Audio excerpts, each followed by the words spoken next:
Back live on Inside the Game, Nate Wangler and Ryan Glinsky here. This episode 275. Welcome back in to everyone here on the show today. Again, give us a follow on social media at Sports Nation. That's sports with a Z. You could also follow the National Soccer Network. Preferably, you follow both.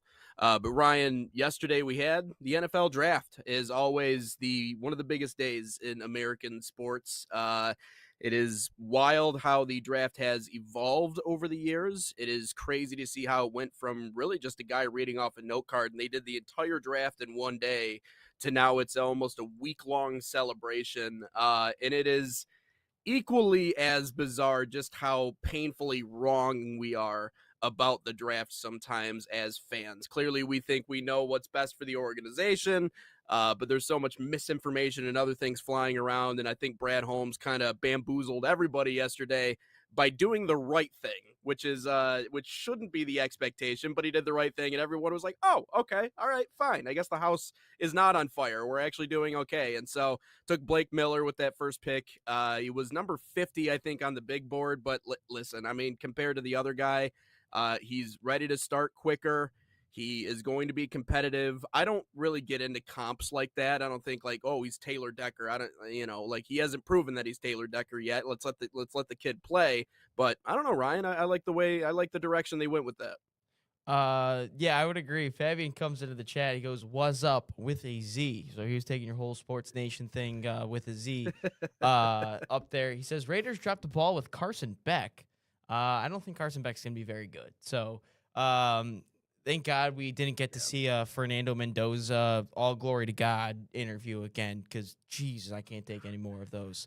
He's not a real person, man. He's not real. Anyway, your Giants did get solid picks, man. I will agree with that. The Giants, I thought, were pretty good yesterday with adding another edge rusher. And everyone's like, well, they have Abdul Carter. Well, Abdul Carter didn't do anything last year. So, and it's a new regime. No one's an untouchable when it comes to a new regime. They even did it with Sexy Dexy. Anyway, the Lions, I liked it. Monroe Freeling is the guy I would have rather had. But, hey, I'll take Blake Miller as well. He's a starter day one. So, they reinvented the offensive line. That's all I could have asked for, and they did that this offseason. But a lot of good stuff coming up on the show today. We'll probably talk about Fabian, that. Nate wishes the Lions got Mendoza. That's like his favorite quarterback of all time. He says, Fabian says, I wish the Lions got Mendoza. No, God, no. I don't want the RPO merchant Fernando Mendoza. I don't want him. Yeah, not quite. I still, like I said, I like Jared Goff, man. There's nothing, you can't get me to not like Jared Goff. You also can't get me to ever blame our postseason meltdowns or anything that's really gone wrong over the last couple of years on Jared Goff. Like, it has been the house, it's been everything around him that is no, you in could some ways blame him been for crumbling. the Commanders' loss. He threw like 3 picks. Fair, okay, I'll give you that one. I guess he wasn't at it. We can't blame. Yeah, we can blame the. But they were in it. They were in the game against Washington. But they were also what? They were never in the game. That was a shootout, Washington. Right? Wasn't it like 90 combined points? They were playing from behind. Yeah, it was like 90 combined points. Yeah, I mean, we had a practice squad out there on defense. So, anyways, but no, I get it. But a lot of good stuff coming up today. Lewis Robinson will be joining the show at 9:30, so we'll be talking to him here on Inside the Game. But we'll start off with this. Ryan, I know you wanted to chat about this yesterday. Chelsea reported a $200 million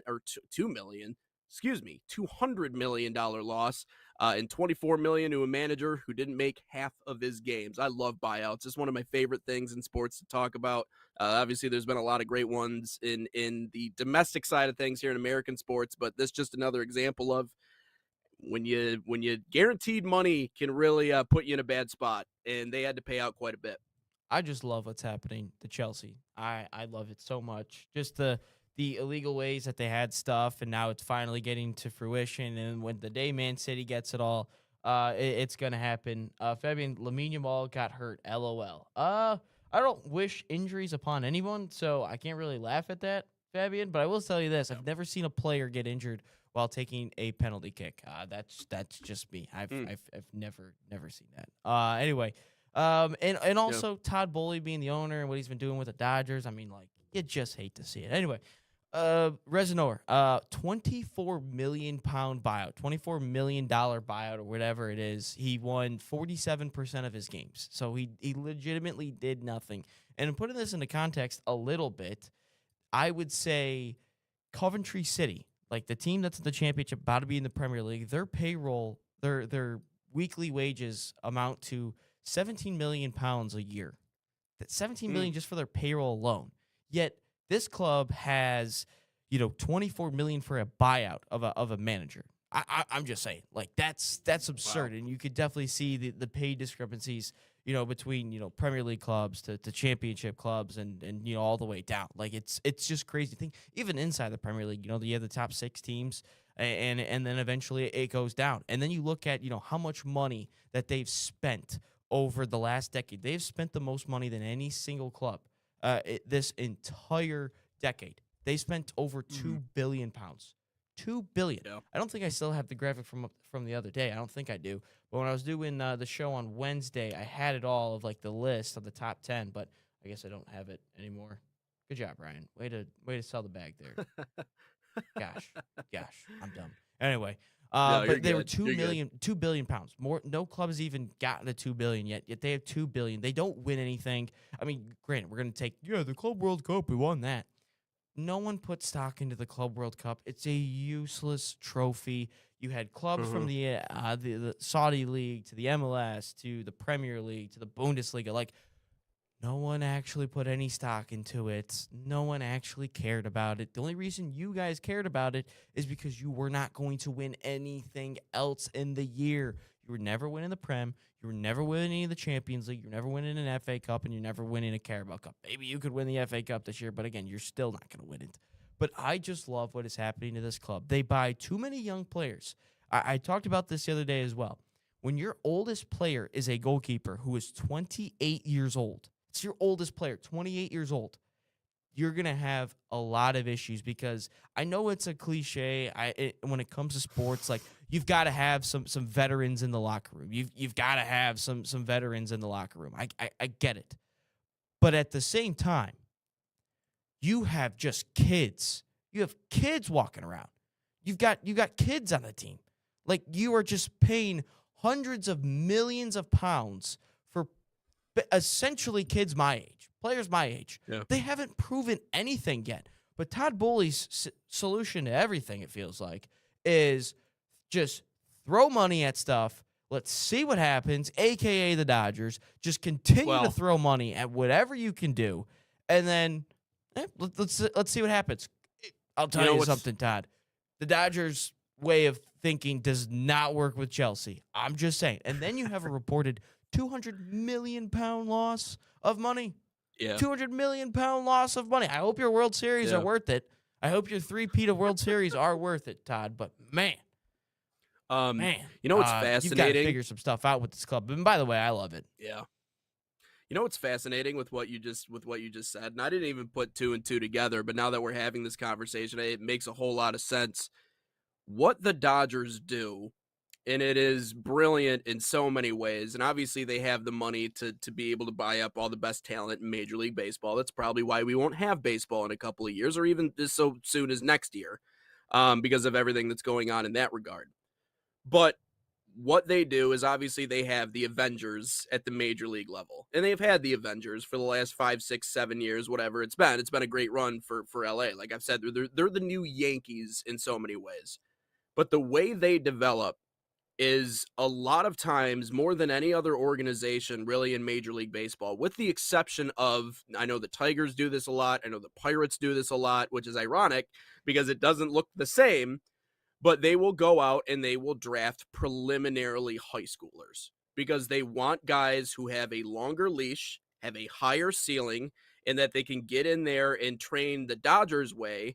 And then in 5, 6 years, 4, 5 years even, when they're ready to compete in Major League Baseball, then they can get their promotion. If not, they're valuable trade assets that you can go out and trade. And we've done so many deals with the Dodgers. I mean, the branches of that tree to other organizations, it's like everybody wants to do it the Dodgers way. No one wants to do it the Chelsea way, I'll tell you that. Well, that's the thing. So a lot of the people even in the Tigers front office have Dodgers roots. A lot of them do. And so that's the way that they draft and develop because they don't have to worry about the Major League level. So they just get these young kids, they spend a bunch of money on them, and then they just wait 4 or 5 years until they develop and get up to Major League Baseball. But if you take that same model and you implement it in soccer, I don't know, to your point, if it works quite the same way. It probably doesn't work the same way, Does and not. clearly it doesn't from what we've seen. And so I think it's just ironic looking at the way that the Dodgers do things and going, oh, okay. Because if there's one thing I've discovered, it's that in my life, at least, I can't speak for anybody else, the same set of issues that I have in the different areas of my life are all because I approach them in the same exact way, right? I approach the conflict this way, whether it be in a relationship or a friendship or anything else. And typically you'll find that you do that across all different spaces because you're reacting to certain things the same way. It is almost like the Dodgers. They do business the Dodgers way regardless of what arena it's in. And they're okay, I guess, with the losses that come with it, so long as they win. But the problem is Chelsea isn't winning. So what does that leave you with? It leaves you with a sputtering club who has really no direction, but yet you're overspending the way the Dodgers do. See, no one has a problem with the payroll the way the Dodgers have if you're going out and winning baseball games. Like if you're winning World Series championships, like the Oklahoma City Thunder, I think of them too. Like the whole second apron thing, it's like, oh, you're locked into this roster for the foreseeable future. It's like, oh, how terrible. Like we have the best roster in basketball. Like what a terrible thing. No, it's just more that SGA we is a hate the joke. way they play. Man, I hate Yeah, the way exactly. they play. But they're still good. But anyways, it is the Dodgers way, but I guess it doesn't work in all arenas. It's just funny to I'll think say the Dodgers way got us Trey Sweeney, so I hate the Dodgers way. God, he's about. awful. A Well, that was yeah. couple Go ahead. comments in from Fabian. Can you imagine if Mendoza wins a Super Bowl, then he will try to run for governor so he can put it in his LinkedIn? LOL. Dude does love his LinkedIn. I won't lie. Fabian, farming players is a good route. I wish my Yankees did that. Isn't Anthony Volpe one of your farm players? He's pretty good, isn't he? Well, the Yankees have more issues when it comes to development. They're just stuck in the old way of buying players and thinking it's going to work out for them, but clearly it hasn't. Yeah, you guys had some studs with Jeter, Jorge Posada. Was that his first name? Yeah. Jorge Posada? Is that his name? Yeah. Yep. Fabian, you want to hear something that's like pretty funny? It's facts. It's not rage bait. It's just facts. But Derek Jeter might be one of the most overrated shortstops I've ever seen in my life. Jeter? Statistically, he is the worst fielder of all time. Statistically, he is the worst fielder of all time. And when they got A-Rod, that he was supposed to go to third, Jeter was, but Jeter, being a little crybaby that he is, wanted to stay at shortstop. Just saying, he is statistically the worst fielder of all time in MLB baseball when they started keeping stats for fielding. Just saying.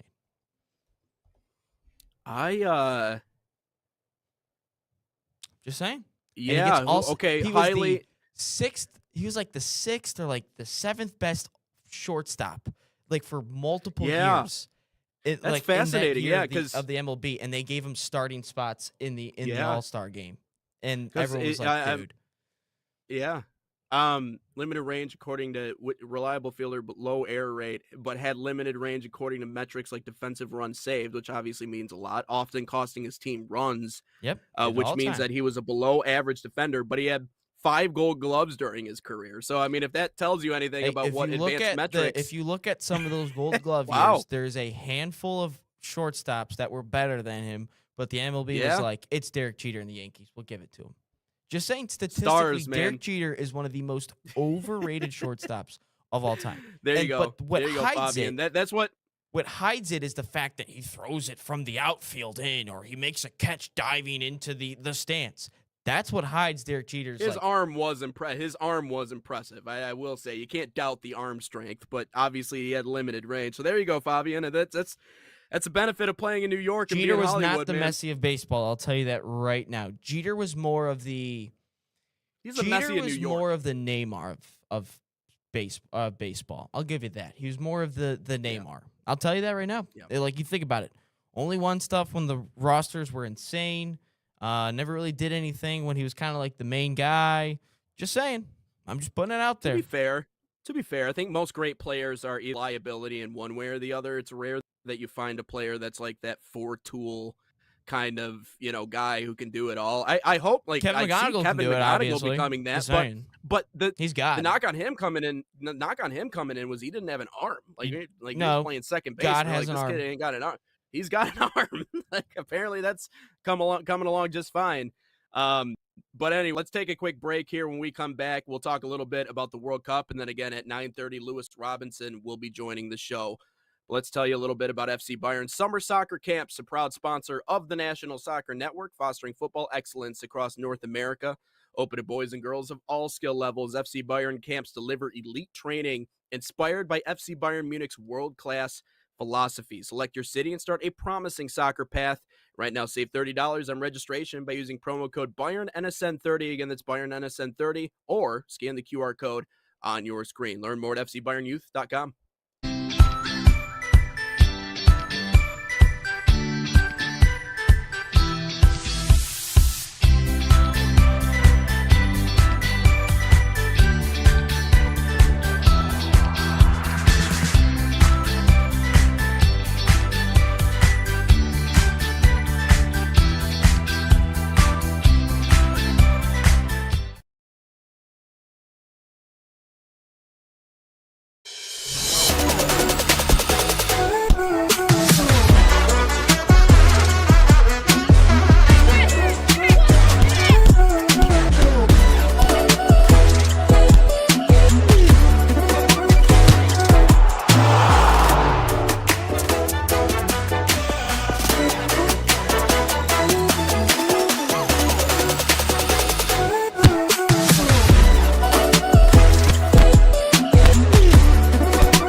So the dream behind Irene's was simply to be a place where the community could come and gather.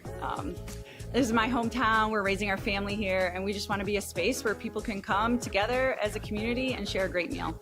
We've got golf simulators, we got pinball, live music, trivia nights, but we also have fresh, always homemade, locally sourced food, and we serve it with a sense of Gemütlichkeit. This is a German word that conveys a sense of warmth and coziness and belonging. We're excited to show off how we're growing and that this is the place to be. Oh, look at you with that slide, man. That's like the clean. white. I like that. I like that. It's like Star Wars, There we man. go. Woo. Like, you ever see like the original, like not the original 3, but the prequel 3? Like they always have white. Oh yeah. So I was Yeah. Yep. I'm like, it's Star Wars, man. That's pretty sick. It's perfect. It's perfect. This guy Fabian is like, dude, I want to see France versus USA. No, we don't. No one wants to see that in the World Cup. Absolutely nobody wants to see that. I love the trolling, man. It's good. I appreciate it. It'll be a 4-0 thrashing, if not more. But France might be like, okay, let's calm down. We're wearing the Statue of Liberty jerseys. Let's calm down a little bit. That's basically what'll happen. So getting into topic number 2 here on our show, and again, about 10 minutes, Lewis Robinson will be hopping on here on the National Soccer Network. Wanted to fit this one in, though. I made a video yesterday, or 2 days ago, rather, talking about how there's still 30,000 tickets, and I believe that's still the number available for the U.S. men's national team opener versus Paraguay. We talked about this on the show back earlier during the week, and obviously FIFA is having some issues selling the remainder of these tickets. And my advice in the video is essentially, hey, like, if you want these prices to go down, you just got to wait them out. At some point, FIFA is going to be willing to lower the price. They're going to look around and go, we have 30,000 tickets remaining for this match. We have to find a way to sell these, right? Because an empty stadium, or let's just say a partially empty stadium, is not a good look for FIFA. It is not a good look for the organization. It's not a good look for the World Cup. frankly, it would look bad on the United States. And I think that that would have more of a negative impact than a lot of other things could in this World Cup. And a lot of the comments, Ryan, to my surprise, and I wasn't expecting this, I expected people to be like, yeah, they're ridiculously priced and it's not right and whatever else along the lines. But a lot of the responses were, I don't really care about going. I have a TV at my house. I'll go out and buy a nice 75-inch TV for a fraction of the price of what one ticket would be. I'll install it at my house. I'll sit back with my friends and I'll watch the games.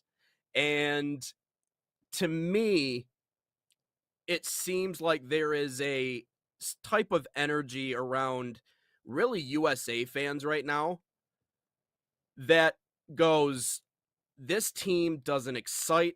They don't really invigorate. There's nothing about this side that I would spend more than $500 to go see.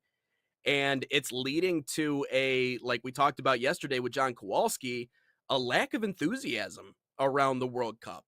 And it's because, 30 years later, after the last time it was here, we know more about the sport, but we've also been through a lot over the last 30 years and a lot of disappointment and a lot of downturn. I don't know. Are Americans excited for the World Cup? I don't think it's a straightforward answer, but I will say this, a lot less than what I was expecting, a lot less than what we were forecasting. I thought maybe in the months leading up to the World Cup, being that it's been 30 years and this is the biggest tournament in soccer in our country's history, that maybe the media would have caught on to it a little bit more. Maybe the fans would be a little bit more excited. Now, maybe not necessarily to see the U.S. men's national team, but to just see the best players in the world competing on our turf. But all I've really heard from the American portion of our audience, the European portion has everything they want to say about the United States and how much they don't like the U.S. and how much of a disaster this is going to be. And again, I only take that with a grain of salt because if you've never been here, again, it's really hard to kind of say that. You can argue the Americanization thing. However, from the American side of the aisle, a lot of people are like, yeah, it is what it is. I'd rather watch it at home. And that's really sad in so many ways, especially when we're talking about the World Cup. Just reading a couple comments from the TikTok video. This is where we got it all. Someone said 86-inch TV is about $1,500 to $2,000. Just saying, and you can watch as many games as you choose to. I tried to buy a few today, over 2,000 tickets, and then there's one at the top that was really good. They said, putting in perspective with $2,000 you can pay for flight, any ticket in a Champions League game. So yeah, I saw that same comment too. Yeah. Isn't that crazy? So this is what I'm going to do. I will buy a new 75-inch TV, maybe top of the line for $1,500, and sit in the comfort of my own home. I mean, there is you could say about all American sports, but the best for the majority of seats, and I think people are obviously realizing this now with the the growth of streaming, the different HD, 4K, whatever it is that we're doing.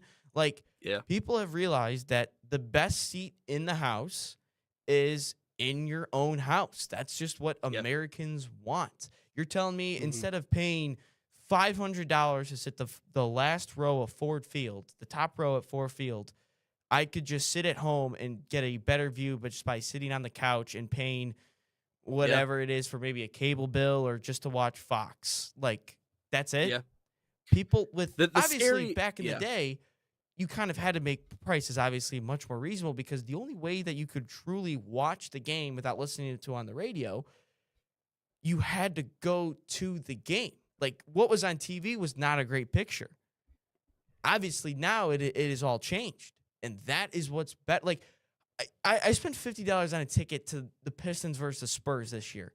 I sat like 2 rows from the top row. I would have much rather just watched that game at home. Because, first off, LCA is a horrible setup for basketball. Good setup for hockey. Yeah. Horrible setup for basketball. But I was like, I could have just saved these $50 and just stayed at home and watched it and got to bed on time. And granted, it created a couple good Sports Nation TikToks and Facebook and Instagram posts. Don't get me wrong. But like I could have just sat there and like I could have afforded just to sit at home. Like that's what people want. They Yep. don't like Right. every single game is perfect from just your couch. Guess what? You can control Right. everything that goes on in your house. You can control the temperature, can control, how you get to control, when you eat, when you can use the bathroom, you don't have to wait in a line. Like I think there's some games that are really cool to be in person for. Like when Michigan had college basketball this year, when I went to a couple games, like that was a lot of fun. Obviously, Michigan won. The environment was great. Anyone that tells you Chrysler Center is quiet is either a Michigan State fan or an Ohio State fan, or they just hate them. It's loud in there. Yeah. Or I go to the Big House for maybe an Ohio State, Michigan State, Notre Dame if they ever decided to not wimp out. Yeah. Like that's what I would go for. But to be honest with you, to watch like a pro event, I would rather just sit at home. Yeah. No, and the sad part in all of this is that we talk about this with a lot of, American sports here, like the Lions, their cheapest ticket last year was in Los Angeles. You're pricing the passionate fans out, and that is from a more sentimental point of view, that is what I think is sad when it comes to these environments really kind of dying off. And I feel like we've seen that in so many different respects.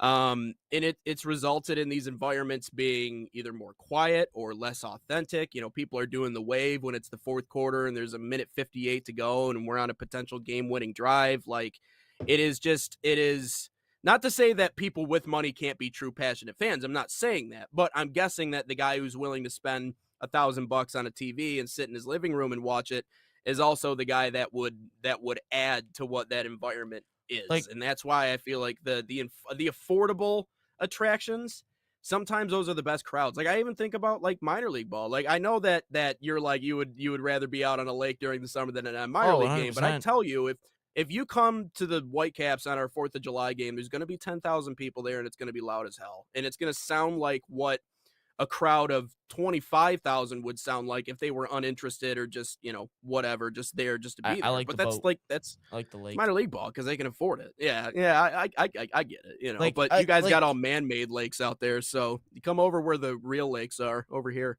Well, we got a real lake. Lake St. Clair. No, I'm kidding. I'm real, kidding man. with you. I know. It's real. They all fish out there. All the Tigers players fish out there on their off days. Yeah, Parker Meadows a good fisherman. But like, hey, if Got a Miguel big fish. Cabrera, who was interviewed on the 4th of July in the Tigers clubhouse, it was asked like, "What do you think people should do on the 4th of July?" And everyone else was like, "Come see us, the Tigers, whatever." Miguel Cabrera goes, you could tell this guy clearly didn't care about what was going on in the baseball season. He goes, "Go on a boat. Don't come to baseball. Go on a boat. Have fun." Well, clearly Be he on the ain't from lake. here, so he's like 4th of July. It's like, that go on don't the mean nothing boat. to me. I mean, he's been in the league for, at that point, probably like Yes, 15, yeah. 20 years. Well, you damn know, near, so- Cabrera's about to troll too because he's a troll. So But like, no, like that. That's like, yeah, again, we can elaborate more, when we get closer to the World Cup about all of it. But if you were to go up to the majority of American fans, I don't think they truly care about the World Cup. Like if you were to ask them, they would be like, "Yeah, I would watch the World Cup on TV and at work." It's also another reason why people like Yep. March Madness is because it goes on during the workday and you can watch games and get through the workday. That's why also people like Champions League games. It's because it happens during the workday.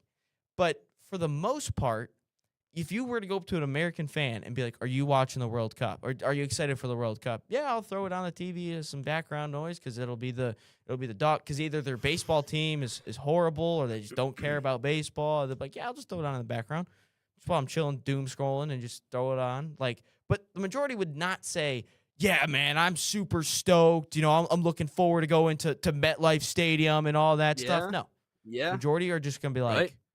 It's whatever. yep. And that has certainly been my experience, 100%. Lewis Robinson set to join us here shortly. Ryan, you want to take a break and then bring Lewis on when we come back? Yeah. Tell us first about Barcelona. Let's do it. Barca Academy, proud sponsor of the National Soccer Network and the official academy of FC Barcelona in the United States. Designed for boys and girls ages 6 to 18, Barca Academy camps follow and replicate the FC Barcelona game model, Same philosophy used by Barca's professional coaching staff. Right now, you can save $30 on registration by using promo code FCB30. That's FCB30, or scan the QR code on your screen. Find a camp near you at fcbarcelona.us/camps.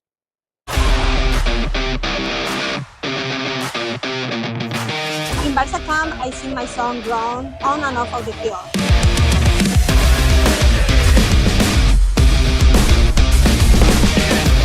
Don't miss the time to register. Sign up now for Barca Camp.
Inside the Game rolls along, episode 275, and glad to be joined by, once again, Western Michigan head coach Lewis Robinson here on Inside the Game. Coach, welcome on. Appreciate you having you on again. I know you're getting into the spring season. How have things been going for you guys here in the spring? Yeah, good morning, guys, and thanks for having me again. It's great to chat. Yeah, it's good. We actually just finished up our spring semester, so we've just finished end of spring meeting, and players are about to go on their own ways to do their summer things and join their summer teams and all that fun stuff. So yeah, it's been good. How are the results? You impressed with the squad this past spring, and kind of got to know what you're looking forward to in the fall? Some things you got to work on.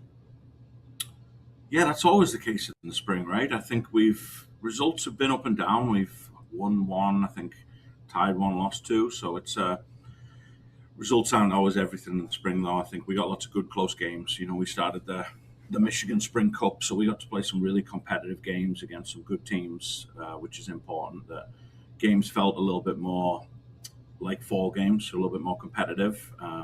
We got a lot of new players, so it was nice to integrate them and teach them how we do things and make some steps ahead of the fall.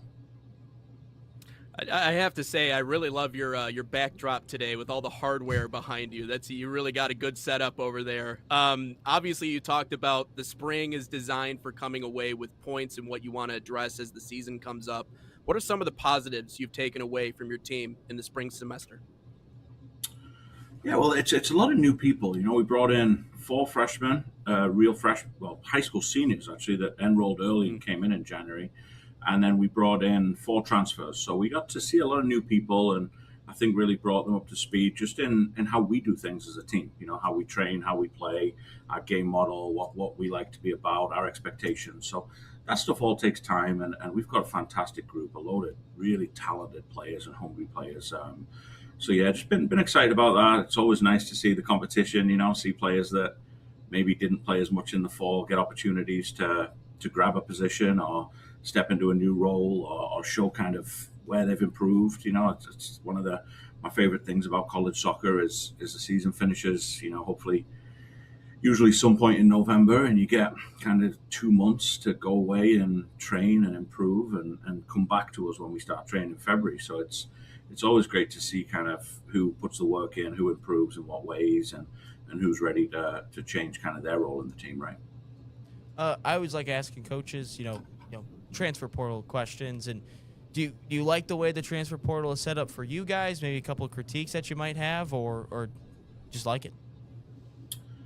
I like it, but you know, I'm one from the start. I mean, I took the job here 4.5 years ago, so I think when the transfer portal was really heating up and becoming a big part of college soccer. So I wasn't in Division I before it, so it's kind of all I've really known.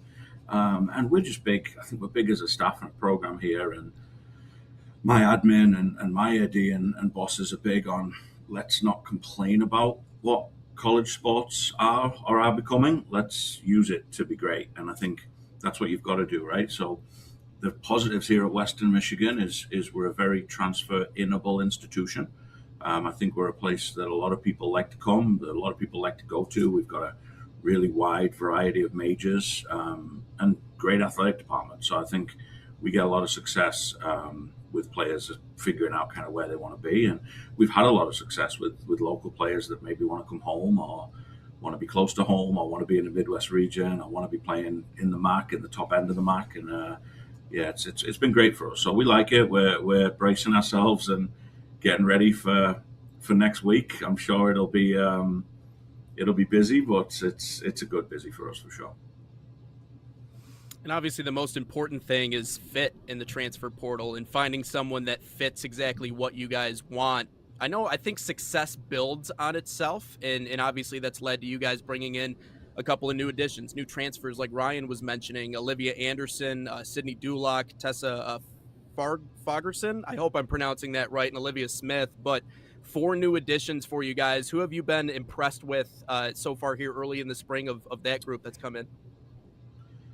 Yeah, honestly, all of them. It's difficult to single out because you get such different people in the transfer portal, right? I mean, and I tell anyone, like just about everyone in the transfer portal has failed somewhere, right? Has failed somewhere. They've done something right. Either failed on the choice of who they've surrounded themselves with in their team and that culture in that program, or they haven't quite cut it out, or they haven't played the right style. So usually we've done a really good job and maybe got a little bit lucky with players that come here with the right reasons, right? They know what we are. They know what we can be. We're very honest with them about what we can bring here, what we can bring to the table, what we feel that we have around us. And we get a lot of people that really have a point to prove. And I like that about the transfer portal, right? You get a lot of players come in here with a point to prove, and they got something to prove to themselves and to their family and to the soccer world. So we've had success kind of embracing that and harnessing it and enjoying it, right? That we're your kind of second chance, that you get to put into place everything that you learned at the last place, everything that you didn't learn and you didn't get to do at the last place. So yeah, we've been good with that. I mean, I think between all 4 of them, they're all very different, different ages, different levels, different positions, but they all bring that little bit of pip in the step and want to prove something, which is great. And that just makes them train a little bit harder. It makes them buy into what we're asking them to do. And yeah, they're all great people and very competitive. So I'm excited to see what they do this summer and then what they do in the fall when they get back here for sure. Lewis, you guys have improved on the pitch. You've improved off the pitch as well with some new facilities, some new field upgrades. What exactly are those upgrades and how beneficial is it to your program? Yeah, amazing. We're super excited. I mean, like anyone, we're always trying to do things better, right? And provide a better home for our game. I don't know if you guys have been out. I think we've got one of Kalamazoo's best hidden secrets in our soccer field right now. It's a beautiful grass field that people love playing at. It's smaller, so the field is huge, but the stadium is smaller, so it creates a really great atmosphere. But we haven't had lights, and we haven't had some of the extra shiny parts around it. So yeah, this summer there'll be lights will be going in, a new camera system that'll get us ready for like the VAR world, and more review for the players, which will be great. New benches, like Premier League style benches, custom Bronco benches, and then there's some works for the second phase of that project to create expanded seating and locker room facilities out there too. So we're excited about what will be happening this summer, and then hopefully the great people in the community continuing to support and push it. And I think ultimately what it'll do is it'll give more night games for our program, for the men's program that already do really well in attendance, but we're excited to pack those seats and make for some special nights out of the farm. It is amazing to see how much Western Michigan is building right now, including that brand new facility downtown that they're building as well. So they, continue to add more. Massive project going on there.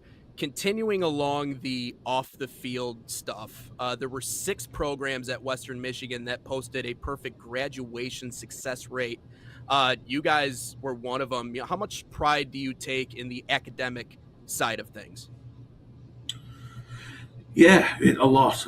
I mean, it's funny, isn't it? I feel like all the talking we do about college athletics these days, we almost don't talk about degrees that much anymore, do we? But Yeah. it's we do in our team. You know, we've got really high standards. Our girls lead that area. I mean, we've got fantastic academic support, but our girls, they inspire me in that area every day because I think they're just have such high expectations for themselves in everything on the field and off the field. And I think we've posted like a 3.86 team GPA. When you add that up Mm. across 29 players, is pretty crazy. You know, we've got girls in medical programs and engineering programs. It's impressive. So yeah, they do that. But we're blessed. We have a lot of really high achievers, and they get competitive in that area too. So it's a big part of what we do. Obviously, I'm sure your goals will become a little bit clearer once you get everyone back in on one field altogether this summer and getting ready for the season. But what just are a couple of your guys' goals coming into the 2026 season? You know, our goal as a program is we continue to just try to raise our standards, right? We take last year's team and we look at things in every detail and we say like we just met this morning with the team, like how can we raise the standards again, right? Raise the playing style, adjust and adapt to the new team, and raise those standards, right? Raise the standards off the field, raise the standard on the field. I mean, the expectation here at Western Michigan, for wrong or for right, is always to win, and that's kind of a you don't set your sights just on the game and the game result. I mean, I think our goals here is we got to train harder, we got to train better, we got to be more ready than we were last year. I mean, I think with the success we've had the last couple of years, the target on your back always becomes a little bit bigger. I think with the noise coming out of Western Michigan, as far as like you mentioned, the facilities, the raised expectations, the height and goals, it always gets a little bit harder. So I think we're continuing to try and raise those standards and be ready to keep improving our program, which hopefully as a byproduct will keep us winning some games and some trophies. In a lot of ways, you guys have set the standard, at least in the Mid-American Conference, and that certainly has been apparent over the last couple of years. Coach, as always, we appreciate you having you on the show, and best of luck moving forward, and enjoy your summer. Thanks for having us, guys, and thanks for all you do. Thank you, Yes, Lewis. sir. That's Lewis Robinson here on Inside the Game.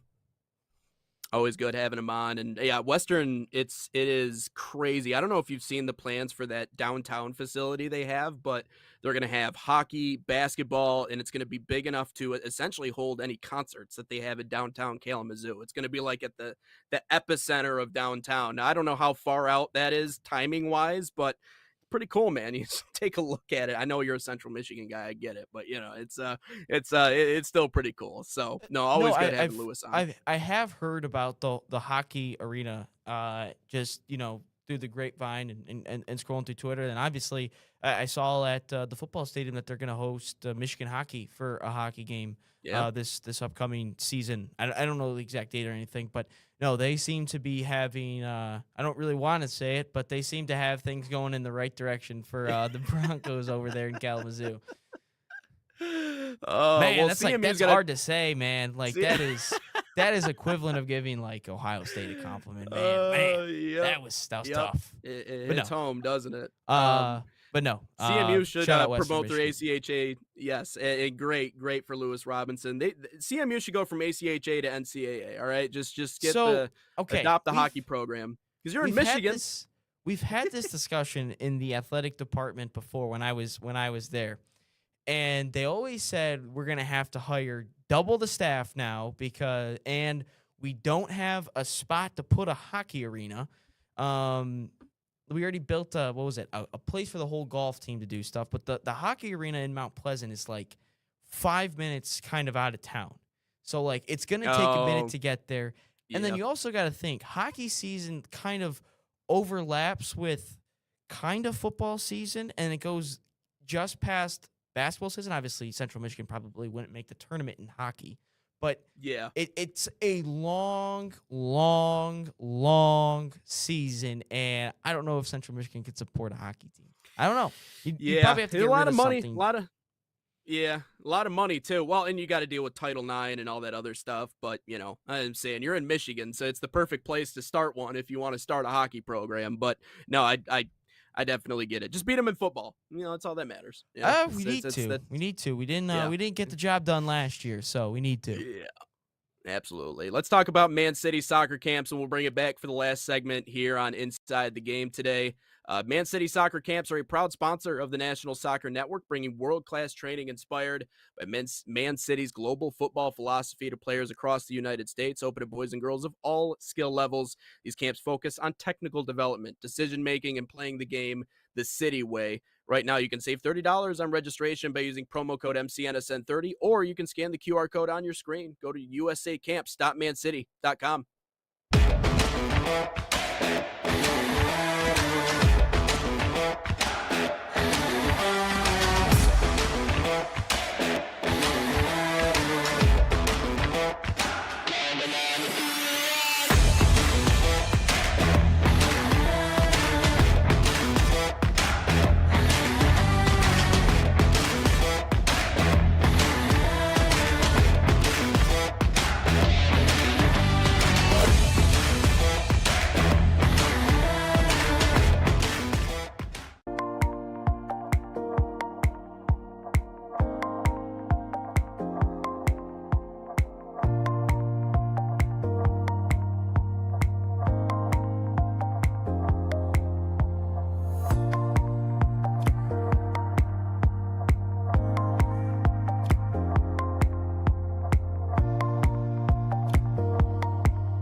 Getting into our final segment here on the National Soccer Network. Nate Wangler alongside Ryan Glinsky. Ryan, I know we're only on for an hour here today, so it's going to be a short one, but we can talk briefly about the draft if you want to. I was actually kind of looking forward to that conversation if you wanted, unless you wanted to go a different way. Real quick, Dave says, afternoon all. Sorry I missed yesterday. Also missing today as I'm doing some training and work. Dropping by to hit the like button. Hey, we appreciate any time Hey, what's up, that any Dave? of you guys Yep. give on the show. Dave for adding me on Twitter to mention the Arsenal bottle job logo. So appreciate all you guys for tuning in. So yeah, appreciate you, Dave, and appreciate all you guys. Appreciate you, Fabian. I know AGK has been in there. Schrock's been in there. So appreciate all you guys for tuning in on a regular basis and dropping some comments. Yeah, Well, I that's a still good owe. question. I still Fabian, our why good- does the MLS have a draft? I would say because it's an American league. yeah, and we have college soccer, and the MLS looked at every other pro league in the U.S. and they were like, "Yeah, we'll do it the same way." I mean, why do they have All-Star game? Like, I don't like. There's no All-Star game over the. Is there? I mean, I don't think so. I think people find that a little bizarre. That I don't know. At least a mid-season All-Star game, which I mean is something we see in Major League Baseball. I mean, just look at the name of it. MLS. I mean, that's one letter away from being MLB. Like, it is quite literally. It is. Yeah. It's Americanized. So it's a pretty straightforward answer. I don't at think least for me. the 3-letter abbreviation really means a whole lot. EPL. I don't know. like, I was just, I would say this, Fabian. When the league got started right around '94 World Cup, that they just were like, we know how to run leagues based off the NFL, the MLB, the NBA. Like, we figure out that let's just try to follow that model. We can get people in place, and just play. they saw the success of those leagues too. And and now the draft really doesn't mean anything. Like, if you were to be a first round pick, that doesn't even mean that you'll ever sniff the first team, because the whole academies, the MLS Next, the MLS academies, USL academies, like there's college soccer is kind of kind of going away from the whole draft situation, and some people that want to go pro, they might want to go the pro route or go the academy route, then get into the pro team. Look, it's not to say that there isn't quality in college soccer, because there 100% is quality in college soccer. But for your question about the MLS having a draft, it's an Americanized thing, and they just want to keep it to the American leagues, I guess. Yeah. I mean, and I can't blame them. I mean, they looked at the American leagues. They're like, they've had success with this model. Like, why wouldn't it work the same way for us? Clearly didn't.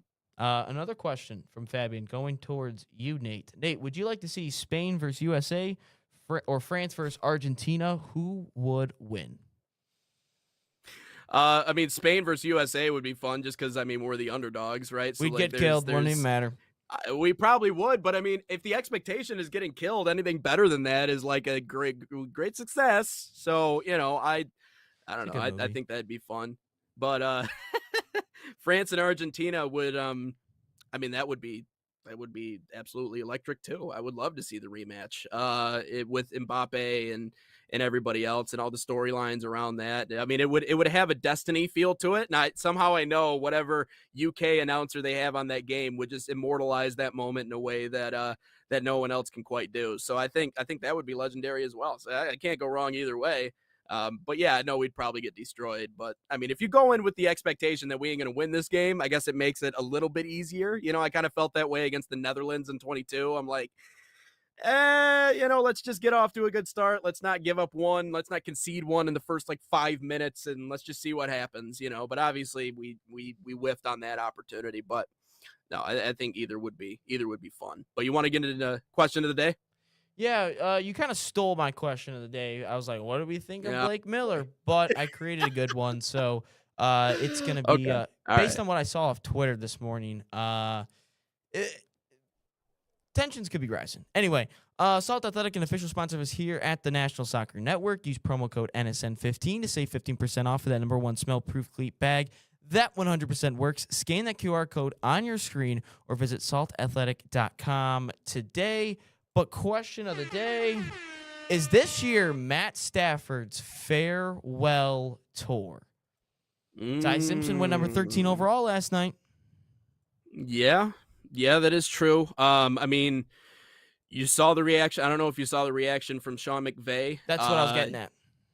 Yeah, didn't look too pleased. Did not look happy. And I mean, how old is Matt Stafford? Because I mean, you look at. I mean, he got drafted in 2009, 2010. Yeah, it's an old man. So 2009. Just give me his age. Why is this so hard? Probably okay, Matt Stafford's 36. age. He's 38. Yeah, so he's knocking on the door 40. So I mean, listen, the Packers have followed this model for forever, and there's no organization I think in football that's been better and more seamless in terms of their quarterback transitions than the Green Bay Packers. From Favre to Rodgers, and now obviously Love. Jordan Love's is trash. Love on the same level as Aaron Rodgers? No, but I think he's a really good quarterback. But Green Bay has followed this model for forever. It's something the Falcons were trying to do the other year with getting Penix and obviously having Kirk Cousins in front of him, which, Cousins is just kind of a journeyman now. But we've seen this model before. So I don't know why Sean McVay was so upset. But then again, you don't really draft a guy that early if he's not going to play for you. You don't take a first-round pick and be like, yeah, we're gonna sit him on the bench behind Matt Stafford. Like, there must have been something else the Rams could have gotten that gave them more immediate value in that spot than getting a quarterback. Yeah, we were laughing about that one in the broadcast booth after the game last night, sitting around waiting for the Lions pick. But I would say, yeah, I don't know. The frustration part is you're in the toughest division in all of football. You're in the NFC West. Yeah. The Seahawks just won the Super Bowl. You just lost to them in the NFC Championship game. It's not like the Niners are a slouch either. The Cardinals, they're just a mess. So who really cares about them? And taking a running back at 3, I get it. Jeremiah Love's good, but you could. Anyways. But you needed some immediate impact to help take this team over the hump yet again to win another Super Bowl. It's not like they haven't won a Super Bowl before. They won one 5 years ago. But you need immediate help. You need to try to bolster this roster as best as you can, as quickly as you can. You have the Super Bowl champs in your division, and you've got to make an impact pick there. You have to. Ty Simpson will do nothing for this NFL team this year. He will do absolutely nothing unless Matt Stafford gets hurt, which at that case, the season's over if Matt Stafford were to get hurt. Yeah, you're right. But I'm just saying, right. Ty Simpson, who I don't even think is that great of a quarterback, I think he's only put in this position because there are no other good quarterbacks in this draft class anyway, and I think that's the reason why he even declared to go early in the first place, is because I can see that I'll be the second quarterback taken no matter what. I could be a first-round pick. And if I were to go next year, you're going up against Julian Sayin, Arch Manning, Lenora Sellers, Jaden Mayava, who I think he's like the best quarterback, to be quite honest with you. And then you'd be competing with all them. And Dante Moore, that's another one. So that's what I'm saying. I think smart move by Ty Simpson for doing it. He gets rewarded for it. But, man, Stan Kroenke, your team sucked. Yeah. Well, and Stafford, like, he was just in the running for an MVP last year. So, like, I understand when it comes to quarterbacks, and we see this time and time. It was the MVP. He was in the running. No, he wasn't. He was in the running for it. That's what I said. But you see this with quarterbacks. When it goes, it goes. He won the like MVP. Peyton Manning. Oh, won the MVP. My bad. Okay. But, like, you look at Peyton Manning, like, the way he fell off at the end of his career, like, his arm essentially it just fell off. That's typically how it goes for quarterbacks. So maybe this is just, for the Rams, it's like, a safe pick just in case Stafford does fall off, because you run that risk always with quarterbacks. Do you keep them for too long, and when does that finally happen? Like, I feel like we've gotten to that point finally with like Aaron Rodgers, where it's like you don't know. So I could see it as sort of a safety net. But to your point, in a draft in which it was not quarterback strong, and we've really been talking a lot about that leading up to the NFL draft, you took kind of a project in the first round.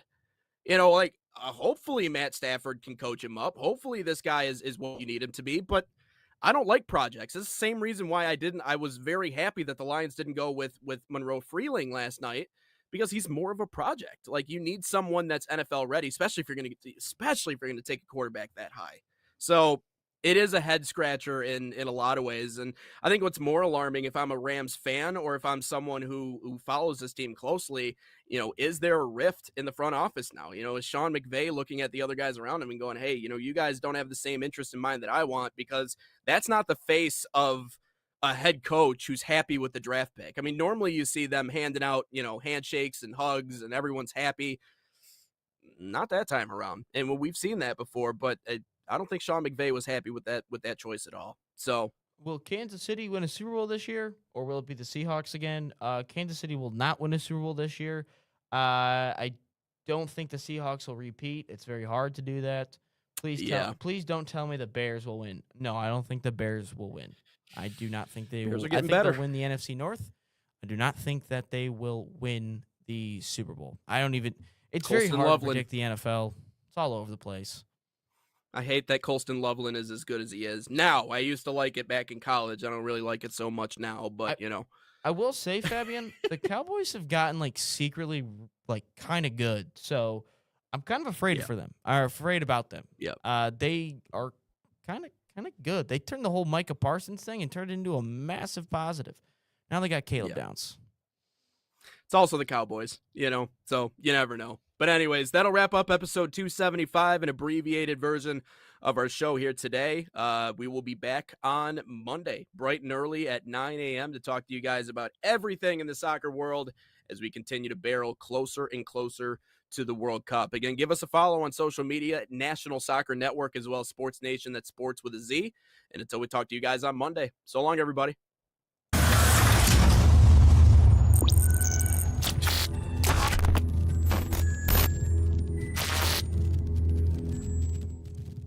From the biggest matches to the hottest takes, Jonathan Turner and Nathan Wenger bring you the stories, the analysis, and the edge you won't get anywhere else. Streaming live weekdays at 9 a.m. on YouTube, Roku TV, Facebook, Twitter, and all major platforms. No filters, no fluff, just real talk, real soccer. This is Inside the Game.